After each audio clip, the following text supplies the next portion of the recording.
and his entire life built on obeying and whatsoever, until the day he died and encountered the very being he never believed existed, Jesus Christ. There, Jesus didn't just save his terrifying vision of humanity's future in the next 9 years. So what exactly is waiting for us in the days ahead? And is there any way to change that?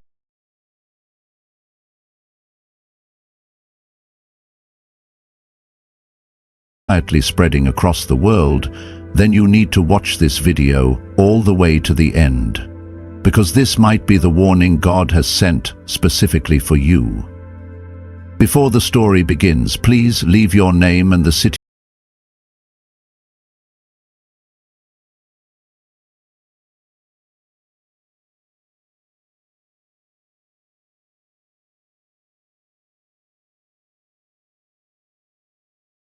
to awaken the thousands of souls still asleep in their faith. Now, listen closely.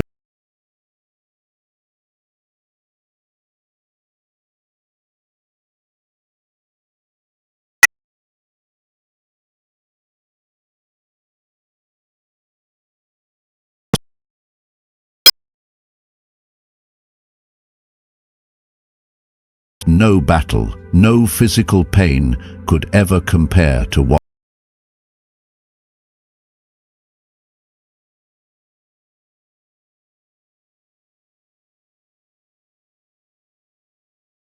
revolved solely around military tactics, rules of engagement and operational orders.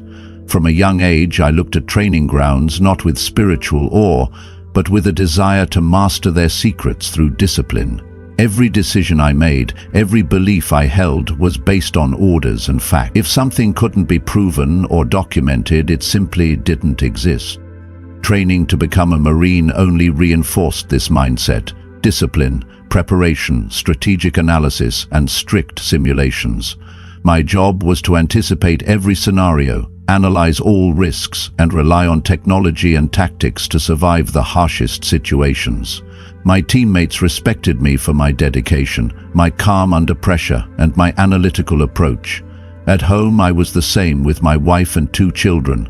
No faith, no irrational beliefs, only facts. Death was a clearly defined end, nothing more. There was no room for comforting illusions. But everything was about to change. What I thought was just another mission in a hostile environment turned out to be the most shocking experience of my life. Something no strategy or tactical theory could ever explain. It all began like a routine operation in a controlled environment, where every variable was calculated down to the millimeter. I was in a desert zone, surrounded by the stillness of night, checking a supply point that had been marked as secure. Every movement followed strict protocols. Every action had been rehearsed dozens of times in ground simulations. The silence was absolute, broken only by the occasional sound of wind and sparse radio communication from the rest of the unit. Then something happened.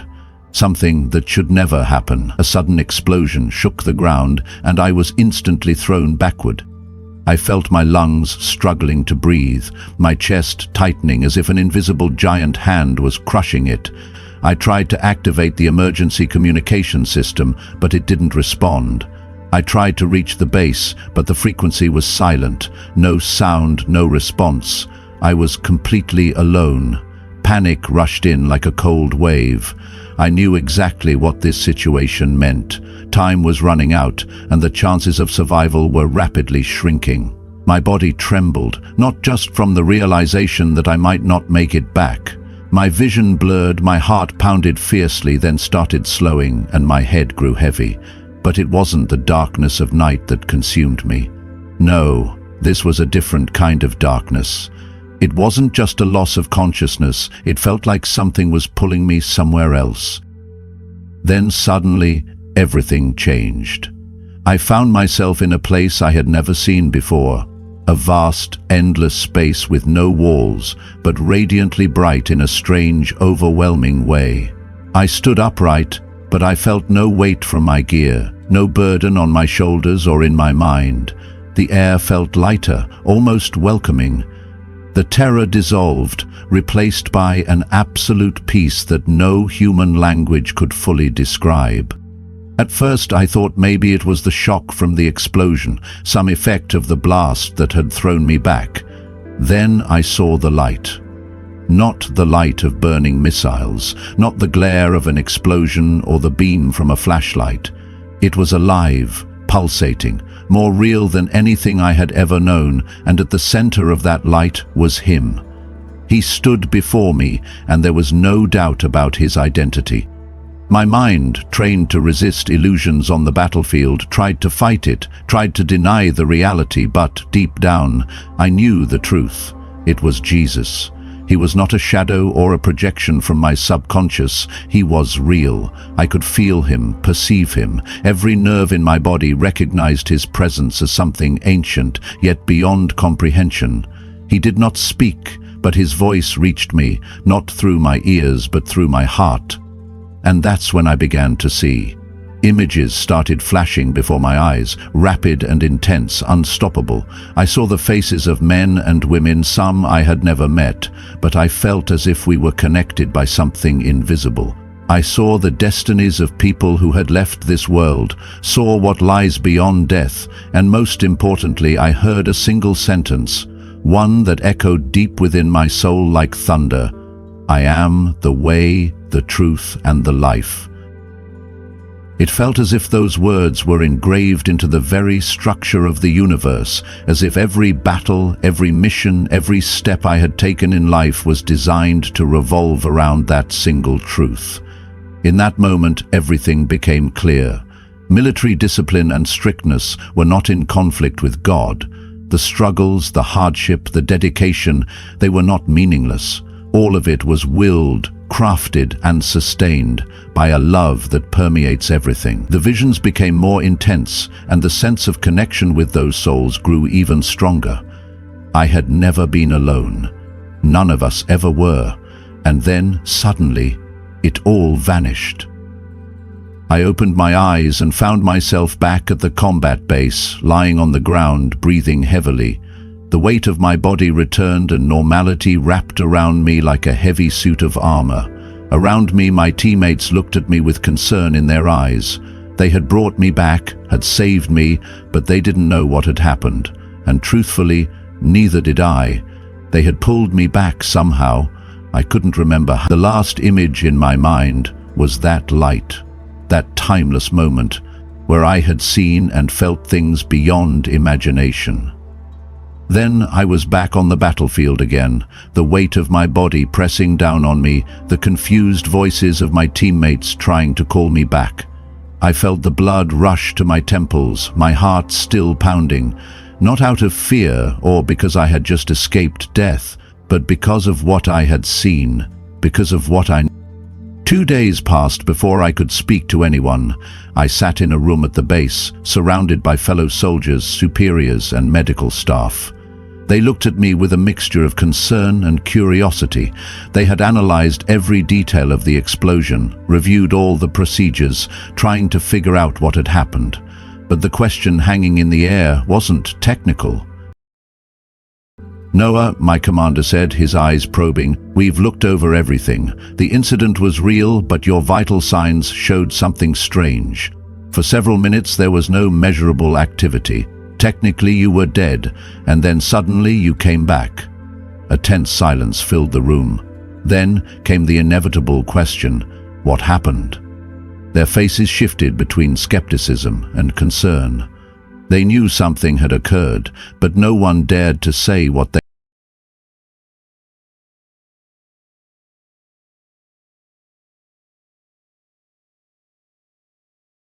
and more importantly, was I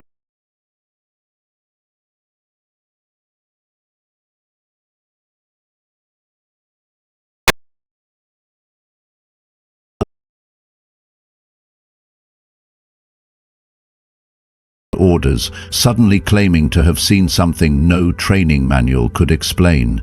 It would be career suicide. "I don't remember anything," I finally said, keeping my tone neutral, revealing nothing. Some people sighed in relief, others exchanged uncertain glances. Maybe they hoped I'd say more, anything to make sense of what their instruments could not. But I said nothing else. The journey home was a blur of tangled thoughts.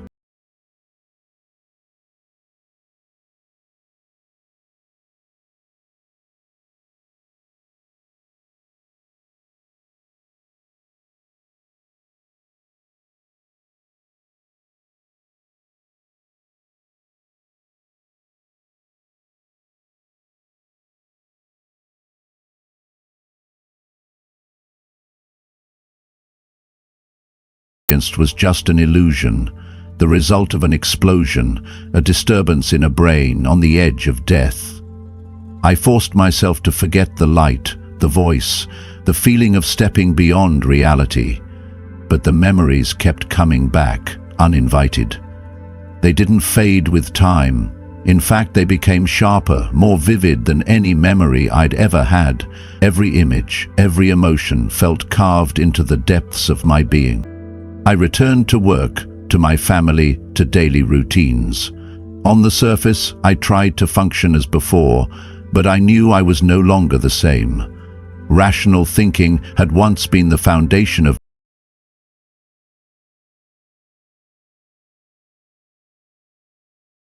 neither help me understand nor bring me comfort.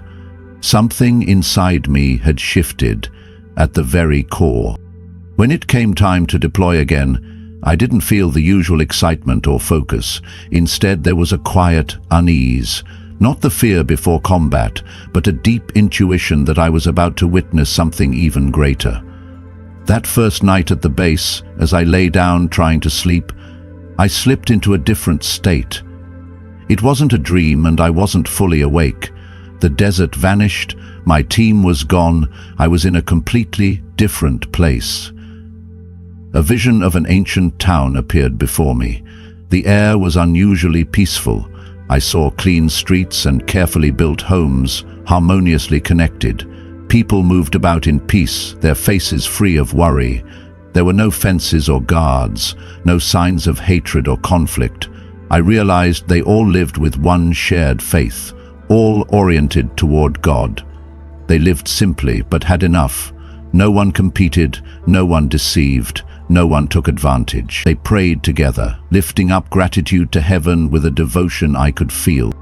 I saw families holding hands, eyes turned toward the heavens. Children laughing, the elderly in prayer, young people working in rare harmony. A community living exactly as the teachings of the Bible described. No one put themselves first, no one envied others. This world wasn't perfect in a material sense, but it was perfect in the way heaven defines it, full of love, faithfulness, and righteousness. But then the gentle light began to dim, and a different scene emerged. I was pulled rapidly forward through time.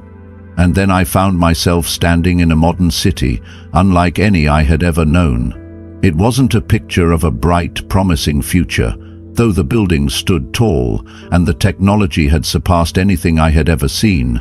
Something in the atmosphere had completely changed. A coldness had settled over everything. I saw people moving like shadows. Their faces didn't carry the peace I had just seen in the town, but instead were marked with exhaustion and emptiness.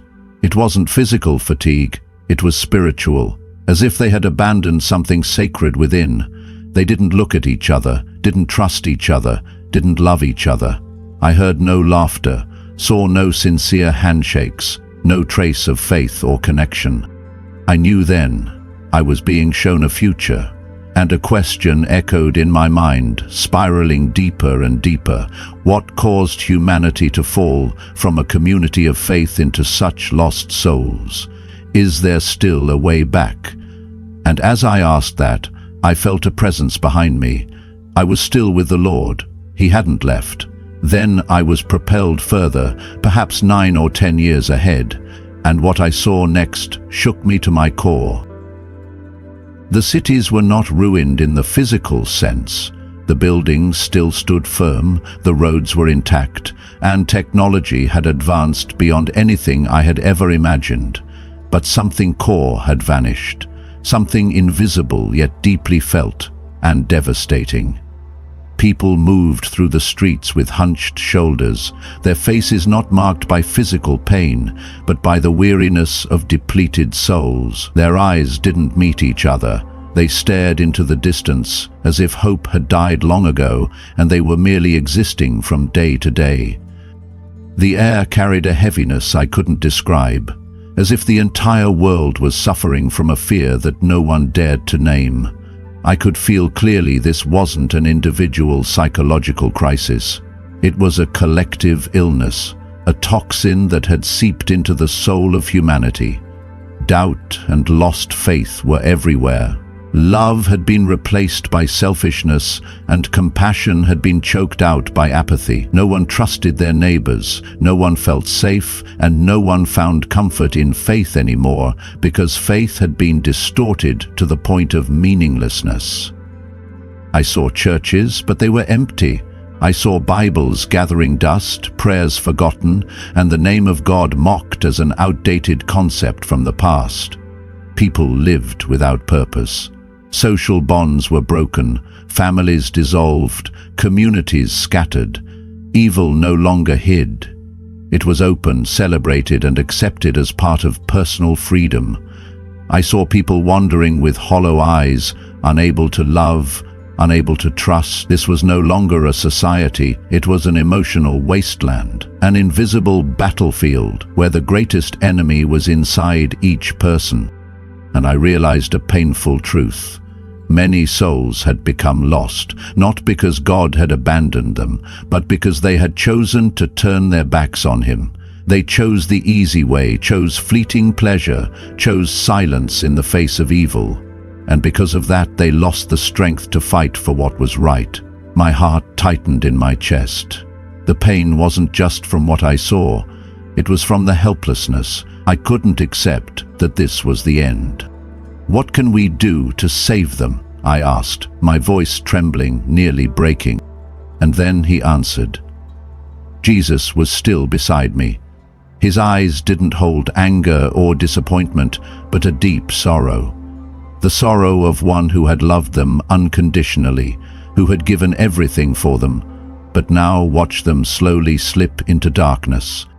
He didn't need to speak aloud.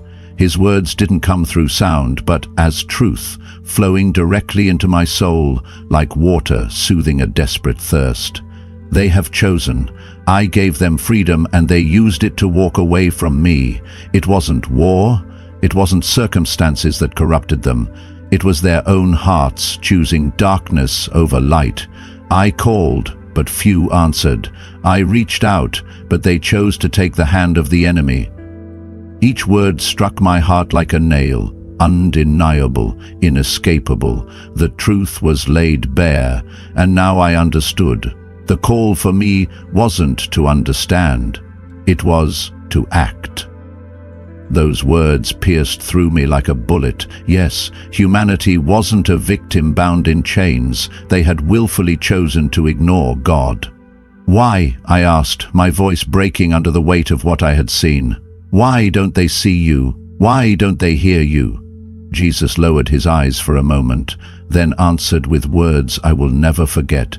"Because their hearts are full of themselves, there is no room for me. The devil doesn't need to bind them with chains. He only has to offer the illusion of freedom.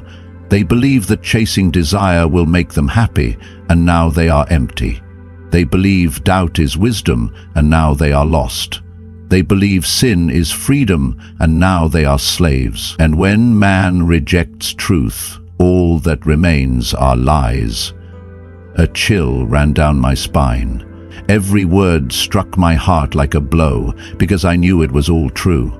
"So, is all lost?" I asked, searching for a glimmer of hope. "Isn't there any way to save them?" Jesus looked at me with a depth I couldn't bear alone, then said, "I am the way, the truth, and the life. Whoever seeks me will find me, but no one can serve two masters." I understood. It wasn't God or his law that condemned humanity. They chose their own fate. Every day, every moment, every decision is a choice between him and nothingness, between life and darkness, between life and death. And even in the face of the abyss I had seen, I understood there was still hope. As long as there is life, there is a chance for redemption. As long as there is time, there is a chance to return to him.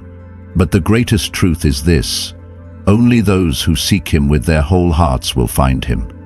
Only those willing to let go of what the world offers will receive what heaven gives. Faith is not just a feeling, it is a choice, a loyalty even when you cannot see, when everything around you pushes you to doubt. Deep down, I knew that it wasn't enough to simply know these truths. I had to live them, speak them, and warn others before it was too late. Jesus looked at me one last time with a love I had never known and said, "I knock, but only those who open the door will find me." And then the vision faded. 2 months later, I was stationed at a secret base to attend an advanced training program, one of the extended courses designed to prepare teams for the most sensitive missions. After a long day of simulations and physical drills, I was exhausted. The hotel I was staying in was far enough from the noise to offer some peace and quiet. I fell asleep late, but in the middle of the night, I was jolted awake by a sudden, persistent ringing of the phone. I reached for the receiver, confused and still half asleep. Who could be calling me at this hour? I looked at the clock. 3 a.m. "Hello," I answered, my voice hoarse. There was no immediate reply, just a moment of silence. Then a deep, calm voice spoke. "Sorry to wake you at this hour, but you need to hear this now." I sat upright in my chair, my heart beginning to race. "Who is this?" I asked, trying to figure out who was calling and why. The voice remained steady. "You have seen what few ever see, but you don't yet understand what you must do with it. You have been shown the past and the future, but now is the time to act on what you know." On the other end, the calm voice continued, and its words struck straight into my heart. "Time is closer than you think. Humanity is slipping, losing faith without realizing it. Evil has crept into their lives so silently that they now call it freedom. They welcome it, defend it, and do not realize what they are sacrificing. It's a poison spreading inside them, and by the time they understand what they've lost, it will be too late." I knew those words weren't random. They were a warning I couldn't ignore. My heart pounded. "What should I do?" I asked, my voice small. There was a pause on the line, and then the voice returned, heavy with a weight that pressed against my very soul. "Speak to them, but few will listen. Many will mock you, some will attack you, others will try to silence you. The world does not want truth, because truth demands that they choose." The words were clear and sharp, echoing like a silent command. I didn't need to know who it was. The voice was enough. "Be ready," it finally said, "because what you saw isn't some distant warning, it's already happening." The line went dead. I sat motionless, still holding the receiver. There was no turning back. I knew what I had to do, but I also knew what it would cost. From that moment on, everything in my life began to fall apart. Every effort to carry on as before proved futile. What I had seen and heard had cut too deep. My wife was the first to notice. With each passing day, her eyes grew more distant, her voice more tense.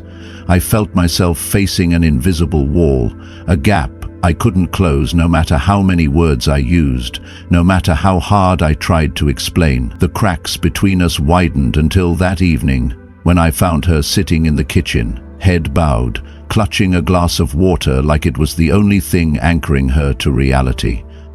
When she looked up at me, her eyes were filled with tears, not anger, but sorrow. "Noah," she began, her voice trembling, "I don't know who you are anymore.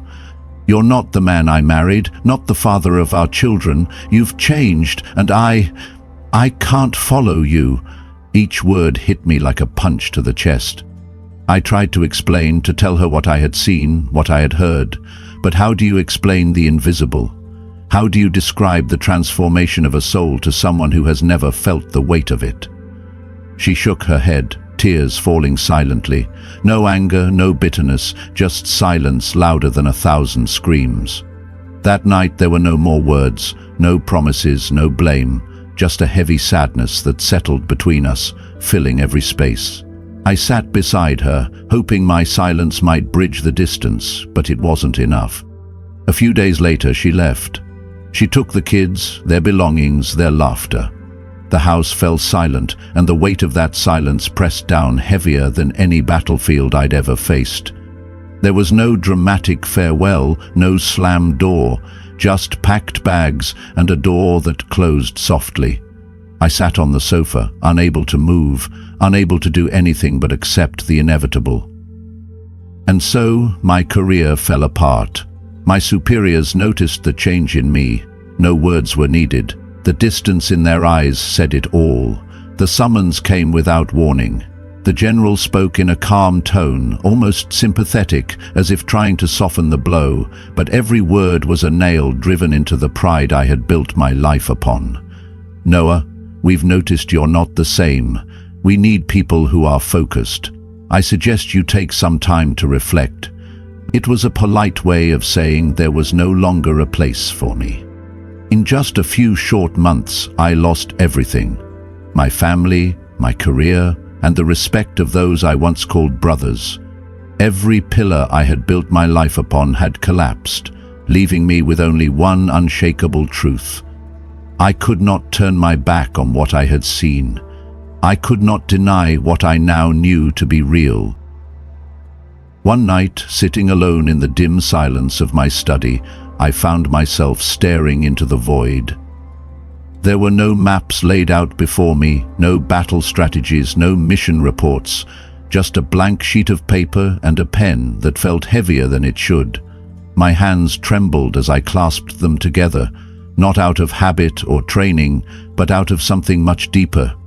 The recognition that I had come to the end of myself. For the first time in years, I sank to my knees, not as a gesture of protocol, not to follow ritual, but in complete and utter surrender.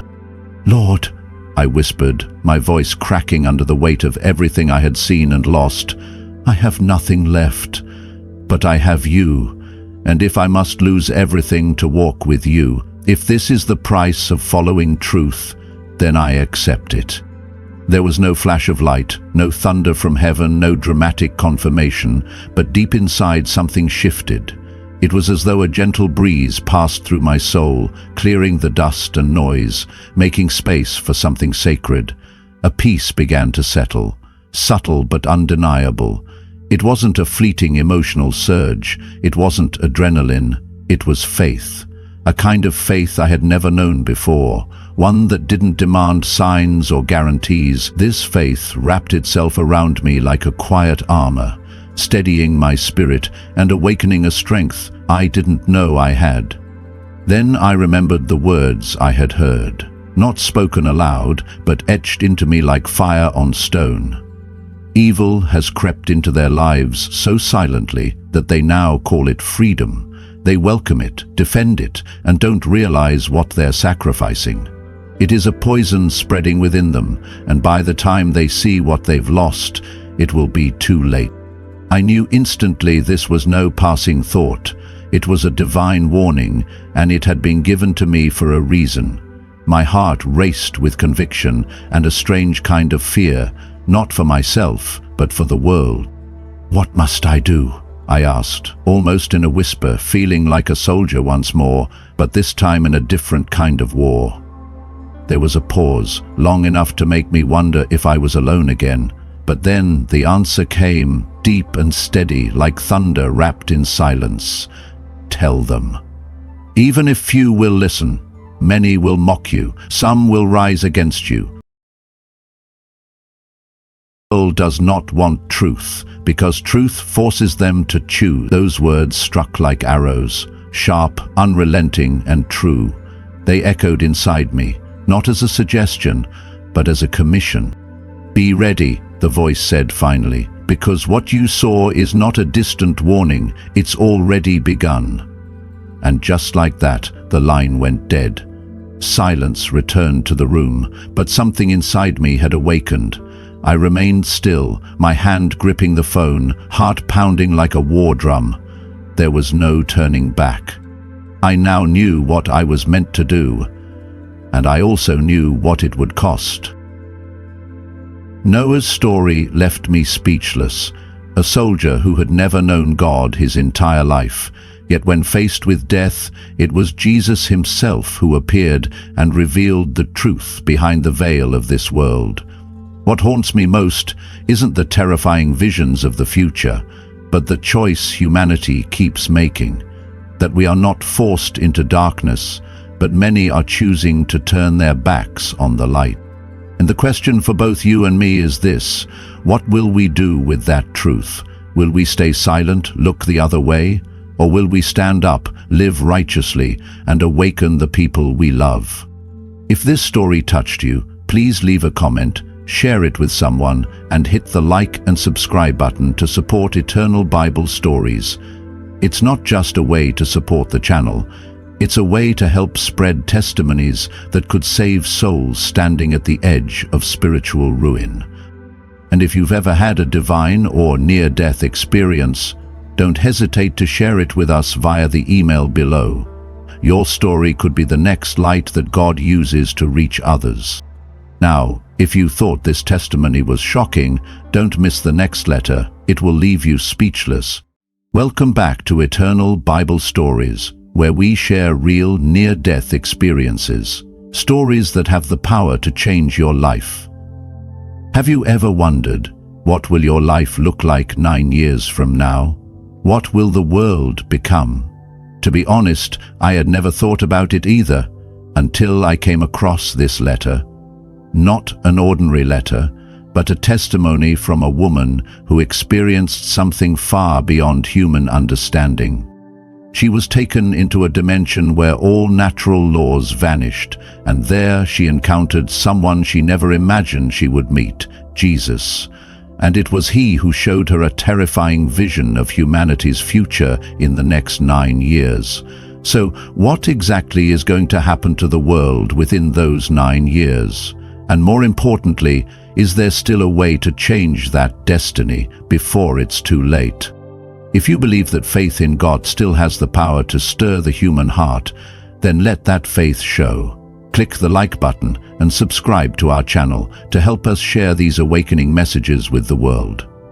Watch until the end of this video, and from the bottom of my heart, I would love to know where you're watching from and what part of this story touched you most deeply. Your comments are how we continue to spread light, truth, and hope to the millions of souls still waiting to be awakened.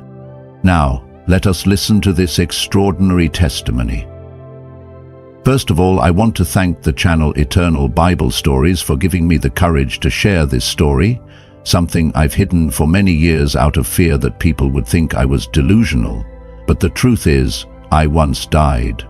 On June 18, 2024, during a hiking trip with my husband, I was attacked by a wild bear and died instantly.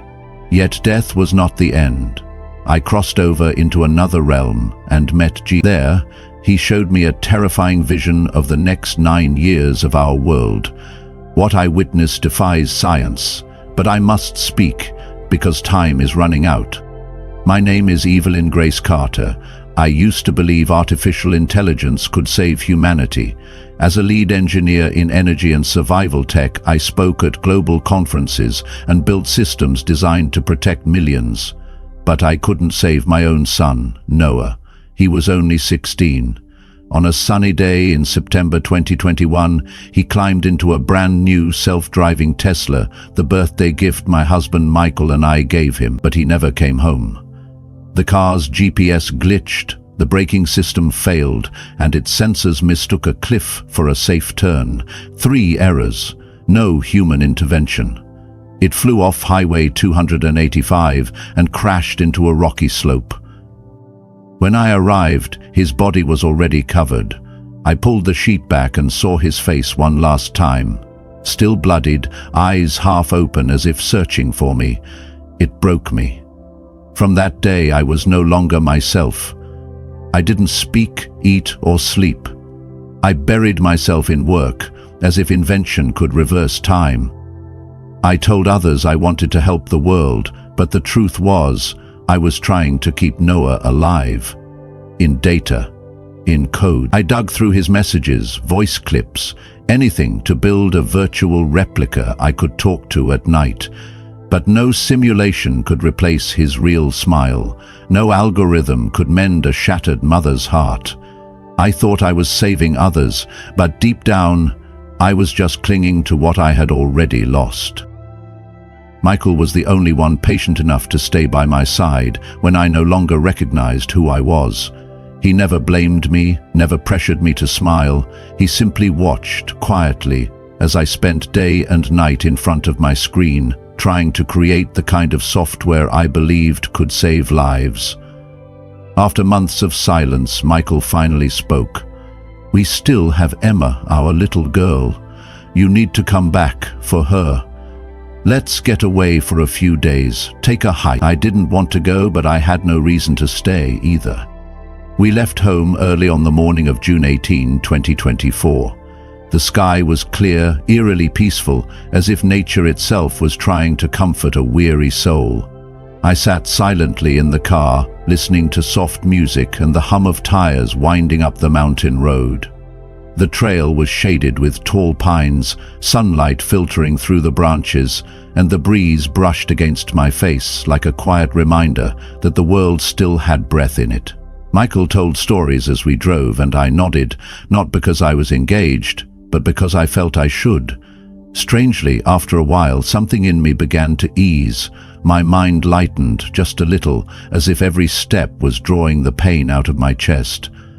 I paused to drink some water, glancing around the dense forest and wondering, maybe nature really could heal. But then, without warning, all sound vanished. The birds, the wind, even our footsteps, gone. An unnatural silence settled over the forest, chilling and heavy, as if the woods were holding their breath for something to come. Before I could speak, Michael gripped my hand tightly, his face tense. And then, the roar. I turned just in time to see a massive grey bear charge from the underbrush, its sheer size blocking the trail behind us. All I could see were its black eyes and bared teeth. Michael shouted, "Run!" and I ran, driven by instinct. But after only a few steps, I tripped on a root and crashed to the ground. Before I could rise, a shadow loomed over me. Its claws tore into my shoulder, pain exploding through my body. I felt its jaws clamp down on my arm. Searing pain spread like wildfire. I screamed, kicked, fought with every ounce of strength, but I was nothing against this wild beast. Its claws slashed across my chest, fabric, skin, and blood pouring out like a river. I choked on my own blood, my heartbeat racing, then slowing. My limbs turned cold. The world blurred around me. Each heartbeat echoed once more through the forest, then fell silent. My breathing grew faint and everything around me blurred, like a watercolor painting dipped in water. My vision narrowed into a dim halo of light above my head. Then suddenly, I saw myself. My body lay motionless beneath the trees, blood seeping through decaying leaves, forming dark red trails that soaked into the earth. The bear only sniffed me one last time before turning back into the forest, leaving behind a haunting stillness. I hovered above, weightless and detached, no longer feeling my physical body. Only awareness remained, sharp, clear, and full of confusion. I saw Michael kneeling over my body, his face pale, hands trembling as he touched me, unable to accept what had just happened. I wondered, is this it? Is it really over? I waited for the darkness to consume me, to take me into eternal silence, but it never came. Instead, I began to ascend, strangely gentle as if gravity had ceased to exist. Everything below, my body, the forest, Michael's terrified face, faded like memories being erased from the mind. Then I heard a voice, soft yet full of authority. "It's not over." I turned, and light exploded like dawn breaking after endless night. A figure emerged from that radiant glow, tall, draped in a white robe that shimmered like it was woven from sunlight. I had never seen eyes like his, infinite, deep, as if galaxies swirled within them. I didn't need an introduction. I knew instantly it was Jesus. He was just as I had imagined, tall, robed in radiant white, his eyes swirling with the vastness of the universe. But this time, his presence touched every atom in me, setting my soul trembling with new life. "Evelyn," he called my name, not with sound, but through my soul, like a melody echoing from within my own heart. "I don't understand," I whispered, like a lost child. "You will," he answered gently. Suddenly I began to move, not by walking, not by floating, but as if being gently drawn toward him by an invisible force. My body faded somewhere behind me, leaving only a pure form of existence I had never known before, a state of pure consciousness, no longer confined by flesh or gravity. Everything around us, light, space, time, melted away like mist dissolving at dawn. Jesus reached out his hand. The moment I touched it, a wave of warm light surged through me, like a river of radiant gold flowing into every shattered piece of my soul. The pain vanished. All that remained was a profound peace, so deep that I wished I could stay there forever. Then the light surrounding us began to change. It didn't just shine, it moved, weaving itself into golden threads that stretched infinitely outward. I saw these glowing strands connecting everything, people to people, events to consequences, words to outcomes, actions to destinies. Even a single choice rippled outward, forming thousands of possible endings. "Time is not a straight line," Jesus said. "It is layered, like waves folding over each other. I will show you what is to come." The light opened like a window, no, like a gate, and I saw the world. But it wasn't the world as it is. I saw cities rising and then collapsing, storms wiping out everything, wars erupting and peace returning. I saw humanity kneel in repentance at times, and in others, arrogantly turn their backs on God. "You have a choice," he said, "and so does humanity." I drifted with him through layers of space, gazing at Earth from above. The planet turned slowly beneath us, like a sorrowful gem spinning in the void. Across its surface, I saw millions of tiny points of light. "What are those?" I asked. "Prayers," he answered. Then I saw something else. Darkness. It didn't come from a specific place, but seeped out from within like a spiritual plague, silently consuming the light. One place at a time the lights went out, leaving behind a piercing cold, an emptiness, like hope being drained from the world. I could feel its weight, as though the heart of the planet itself was about to stop beating. "This is what happens when faith dies," Jesus said, his voice heavy, as if he himself carried the sorrow. "When people turn away from the truth." I whispered, "Can it be stopped?" Jesus nodded, "Yes, but only if they choose to return." I saw a wave sweeping across the world, one not of plague or war, but of spiritual awakening. Young people, once consumed by technology and social media, now stood in crowds with hands lifted high, shouting prayers to heaven. Some wept in repentance. Others sang unashamedly about God's love. Former addicts burned with the Holy Spirit. Atheists trembled in the presence of the Holy One. Even little children laid hands on adults, whispering prayers, and miracles happened before their eyes. I saw the impossible unfold. The blind saw after decades of darkness. The lame stood and walked.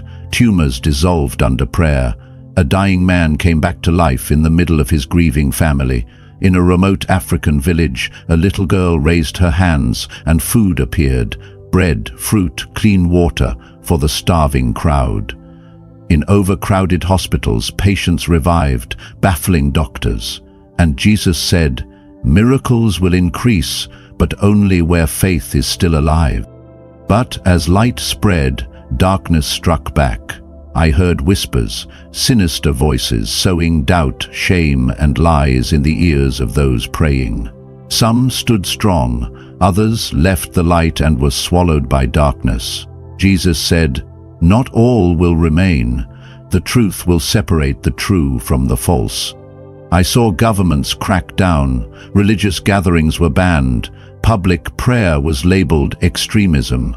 Churches were raided, pastors dragged away mid-sermon, Bibles burned in the streets.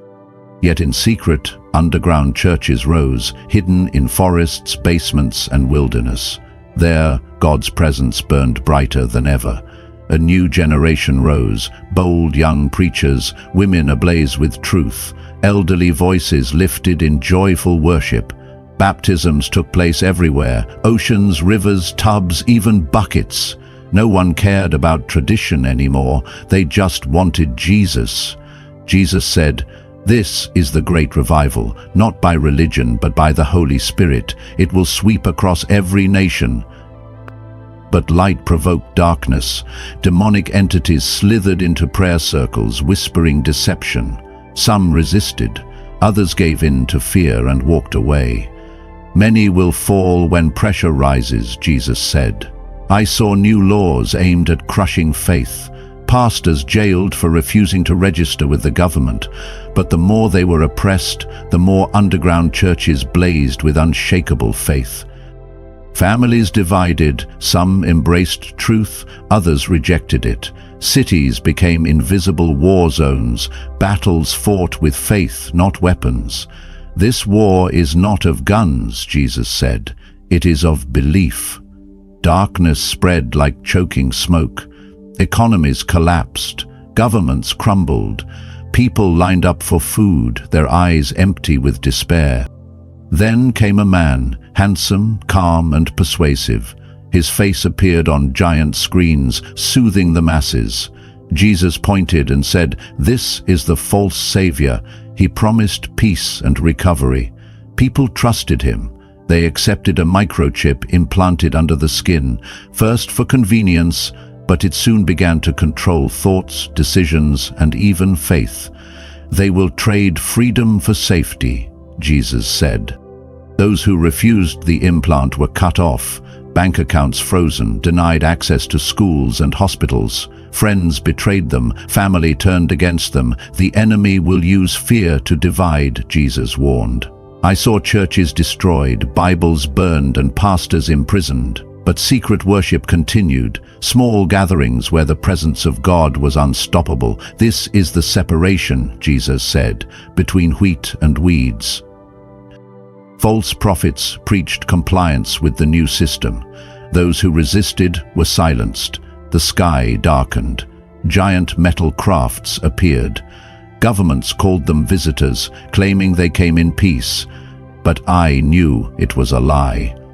"This is the final deception," Jesus said. "They will see with their eyes, but their hearts won't recognize the truth." I saw angels, massive and blazing, fighting in the heavens with swords of light against forces of darkness.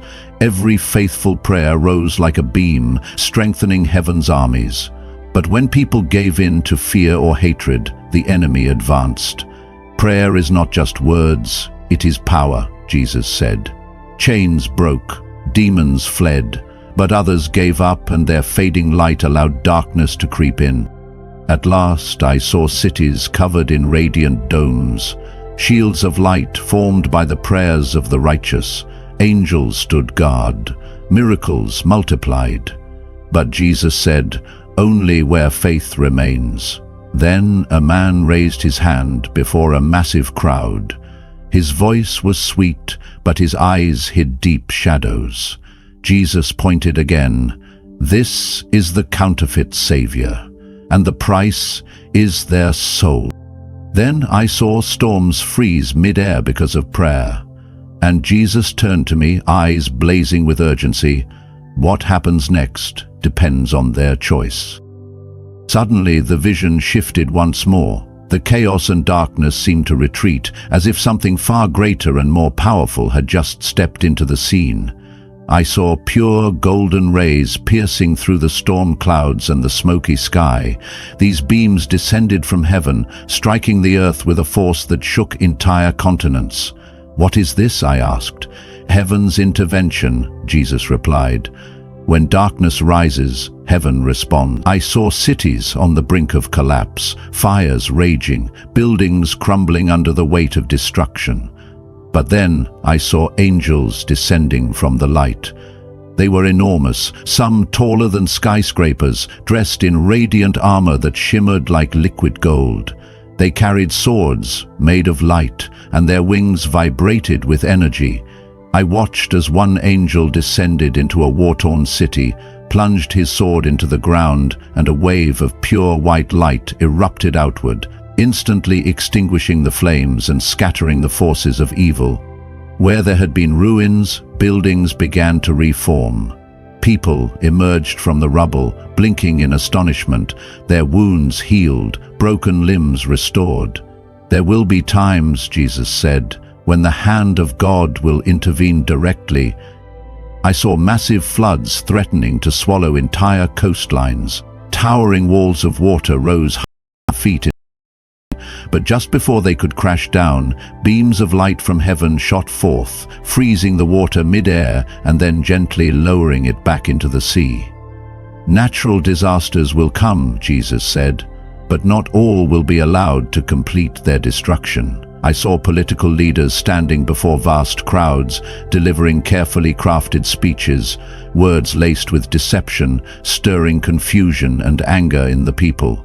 But then, I saw a few of these leaders begin to glow faintly. Behind them stood angels, hands resting on their shoulders. These leaders spoke differently, their words cut through the lies, bringing peace and understanding. "God will raise up leaders," Jesus said, "those who speak truth in the face of deceit." Then I saw miracles spreading across the earth. A little girl in Africa stood before a starving crowd. She lifted her hands in prayer, and suddenly food appeared before them, fresh fruit, bread, and clean water. An entire village was saved from famine because of one act of faith. I saw a man lying in a hospital bed, surrounded by life support machines, his family weeping nearby. Then a beam of light came down from the ceiling, touching the man's chest. His eyes snapped open. He sat up, pulled the tubes from his arms. Doctors rushed in, unable to explain what had happened. "Miracles will increase," Jesus said, "but only for those with the faith to receive them." I then saw angels gathering in the skies above major cities, holding long golden trumpets. Jesus turned to me and said, "They are preparing." "Preparing for what?" I asked. "For the final movement," he replied. "The time is coming when the full power of heaven will be revealed on earth." I never thought I would have the courage to ask him this question, but standing before the Lord, surrounded by his light, with all truth laid bare and nothing left to hide, my heart cried out with a question that had burned within me for 3 long years. What about Noah? I didn't have to say it out loud. He looked at me and I knew. He had heard the cry that came not from my mouth, but from the deepest corners of my soul. It was a silent, formless pain, yet deeper than any wound of the flesh. For a moment, his eyes softened, not as a king of the universe, but as a father kneeling beside his broken child. "I know," he said. "I was there when your son left this world." I choked on my breath. I wanted to blame him, to ask why he didn't stop it from happening. Why did a kind, bright, and promising boy have to die in such a cruel, meaningless way?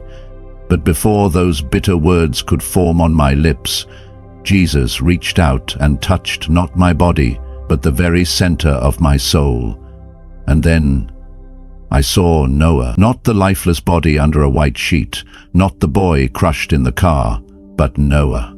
radiant, shining, standing in a sun-drenched field, looking at me the way he did the first time he called me Mum. He was smiling. "Your son is in my hands," Jesus said, "and you will see him again." I broke down in tears, not from grief, but from something I hadn't felt since Noah died: peace. No more nightmares, no more sleepless nights hammering at a keyboard trying to recreate him from data. I didn't have to hold on to pain to remember him. He hadn't vanished. He had simply gone ahead of me. Jesus leaned close and spoke gently. "I didn't take Noah from you to punish you. I took him to prepare you for something greater. The love you have for your son, that love will become the bridge through which many will find me." I collapsed to my knees, no longer resisting. I finally understood. My suffering wasn't meaningless. My loss hadn't been in vain. And from the broken pieces of this mother's heart, God would build a vessel, one meant to heal others who were also hurting, also grieving, also desperate to find a reason to keep living. Then, in the calm glow of heaven's light, Jesus extended his hand toward a new vision. Like a curtain pulling back, I saw Emma, my daughter, in the future. She was older, standing tall, glowing with purpose. In her hands was a Bible, and she stood in a park surrounded by other children, her eyes alight with passion. Her voice rang out, full of faith. "God loves you. He hears your prayers, even when no one else listens." I covered my mouth, tears spilling over. In her was the light I thought I had lost forever after Noah's death. Jesus said, "Your daughter will become a pillar of faith. Her prayers will reach lost souls. She won't just be your daughter, she will be my instrument."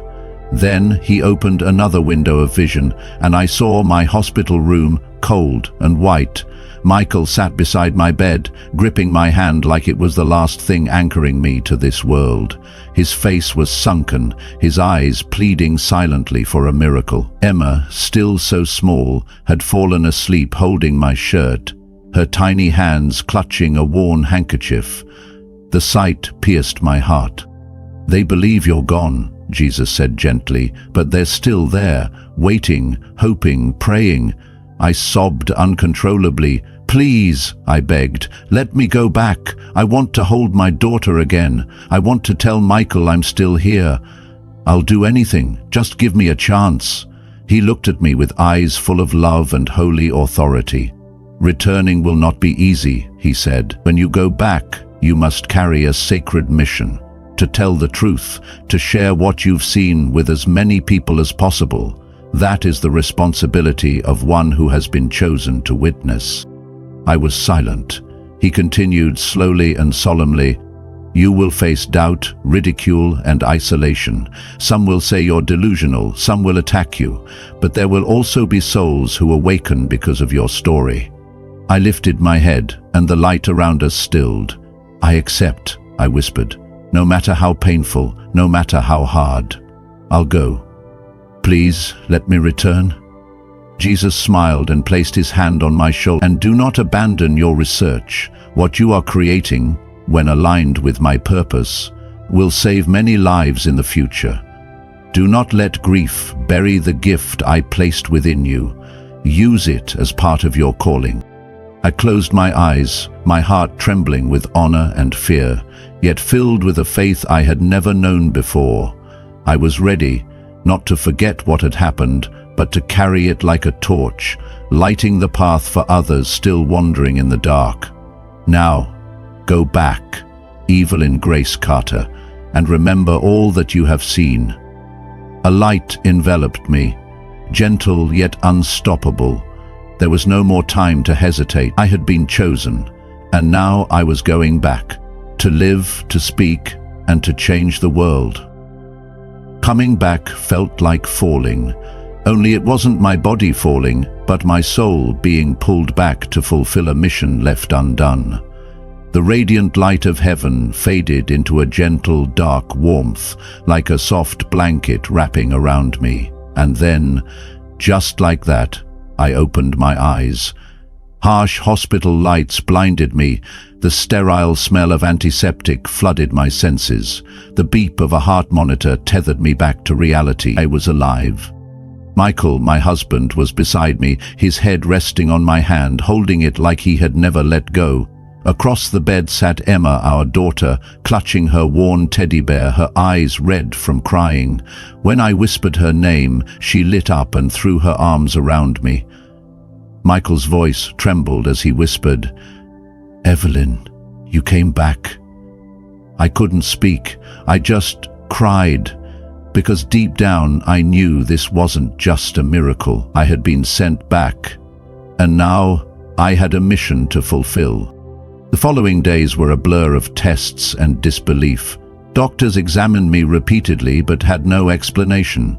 My heart had stopped for nearly 20 minutes, my injuries were deemed unsurvivable, and yet I was not only alive but recovering at a rate that defied medical understanding.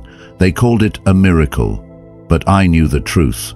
I had been brought back by God, not to continue my old life, but to walk a new path. I started writing down everything I had seen, the images, the words, the visions of the future. I told Michael everything. He didn't question it, he just held my hand and said, "We'll walk this road together." His quiet strength gave me courage. I began sharing my story, even when people laughed or looked at me with disbelief. But I wasn't afraid. I had seen the light, I had seen the truth, and I knew, if I stayed silent, darkness would win. One evening, after I returned home, I was sitting alone when a soft knock came at the door. It sounded gentle, but inside something stirred, a warning. I opened the door. A man stood there, well-dressed, polite, smiling like an old friend, but his eyes were cold, empty. Something was off. He introduced himself as a representative from a global tech company. He praised my talents and offered me a place on a project to create breakthrough AI systems, something that promised influence, impact, and even legacy. At first, it sounded like the dream I had once pursued, but when he extended his hand, I felt it, a chill, a presence that radiated darkness. I stepped back, my hand sweating. In that moment, I heard the voice of Jesus in my spirit. "You will be tempted. The enemy will try to silence you." I looked him in the eye and asked quietly, "What do you really want from me?" He didn't answer, just smiled and walked away, disappearing into the rain as if he had never existed. I closed the door, my heart pounding, hand gripping the notebook I had been writing in. Then I remembered what Jesus had told me before I returned. Coming back won't be easy. You will carry doubt, ridicule, and loneliness, but I will be with you. And do not abandon your research. What you are building will save many. Now I understood. Everything I saw, every vision, every miracle was never meant to be hidden, but shared. I didn't come back as the same Evelyn. I came back chosen, entrusted with heaven's message, and I will not stay silent. The vision may have ended, but its echo continues, like a bell tolling from eternity, calling out to every soul willing to listen. This is not just a story. It is a divine call, a message sent from heaven to awaken those still asleep in a chaotic world. It is a gentle knock on the door of your heart, but it carries the weight of eternal destiny. If you've made it this far, please, don't leave in silence. Type Amen in the comments, or let us know which country you're watching from, not for show, but as a sign that you've received this message and that you refuse to stay silent in the face of truth. And if something inside you stirred while listening, don't keep it to yourself. Share this story with your friends, your family, your community, anyone who might be waiting for a light in the darkness. Because maybe, just maybe, you are the bridge through which a soul will be saved. And if you, or someone you know, has had a supernatural experience, a moment where heaven or hell became real, don't be afraid to share it. Leave a comment, send us a message, or reach out directly. We are here, ready to listen, to pray with you, and to walk alongside you in this journey of faith.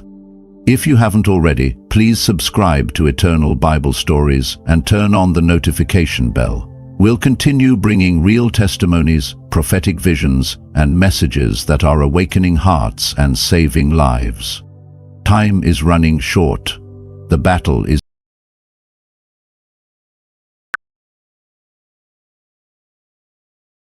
and now, it's your time to answer.